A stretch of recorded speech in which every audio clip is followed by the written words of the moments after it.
సార్వత్రిక ఎన్నికల ఘట్టం తుది అంకానికి చేరుకుంది.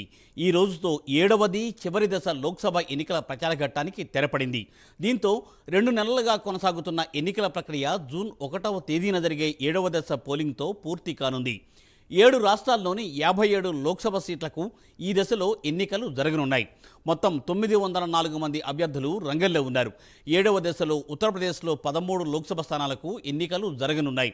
బీహార్లో 8, పశ్చిమ బెంగాల్లో 9, జార్ఖండ్లో 3, పంజాబ్లో 13, హిమాచల్ ప్రదేశ్లో 4, ఒడిశాలో 6 లోక్సభ స్థానాలతో పాటుగా 42 అసెంబ్లీ సీట్లకు ఎన్నికలు జరగనున్నాయి. అటు కేంద్ర పాలిత ప్రాంతం చండీగఢ్కు ఈ విడతలోనే ఎన్నిక పూర్తవుతోంది.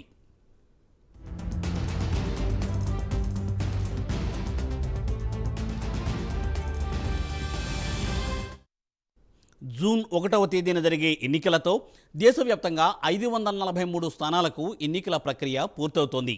ఇందులో గుజరాత్ రాష్ట్రంలోని సూరత్ స్థానం ఏకగ్రీవం కావడంతో 542 లోక్సభ సీట్ల ఫలితాలను జూన్ 4న ఎన్నికల కమిషన్ ప్రకటించనుంది. మొత్తంగా ప్రపంచంలోని అతిపెద్ద ప్రజాస్వామ్య దేశంలో ఈ శనివారంతో ఎన్నికల ప్రక్రియ పూర్తవుతోంది. ఏప్రిల్ 19వ తేదీన ప్రారంభమైన మొదటి దశ పోలింగ్ జూన్ 1న జరిగే 7వ విడత పోలింగ్తో మొత్తం 542 స్థానాలకు ఎన్నికలు పూర్తవుతాయి.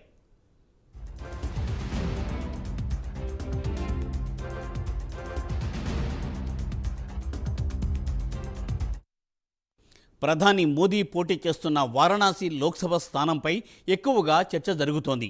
మోదీ ఇక్కడ నుండి 3వసారి ఎన్నికలలో పోటీ చేస్తున్నారు. ఇదే కాకుండా బీజేపీకి చెందిన సినీ నటి కంగనా రనౌత్, కాంగ్రెస్ నుండి విక్రమాదిత్య సింగ్ మండి నుండి బరిలో ఉన్నారు. గోరఖ్పూర్ నుండి బీజేపీ అభ్యర్థి రవికిషన్, సమాజ్వాదీ పార్టీ అభ్యర్థి కాజల్ నిషాద్ మధ్య పోటీ నెలకొంది. హమీర్పూర్ నుండి బీజేపీ తరఫున అనురాగ్ ఠాకూర్, కాంగ్రెస్ తరఫున సత్యపాల్ సింగ్ రైజాదా బరిలో ఉన్నారు. డైమండ్ హార్బర్ నుండి టీఎంసీ అభ్యర్థి అభిషేక్ బెనర్జీ, బీజేపీ అభ్యర్థి అభిజిత్ దాస్ మధ్య పోటీ నెలకొంది. బీహార్లోని పాటలీపుత్ర స్థానం నుండి లాలూ ప్రసాద్ యాదవ్ కుమార్తె మీసా భారతి పోటీ చేస్తున్నారు.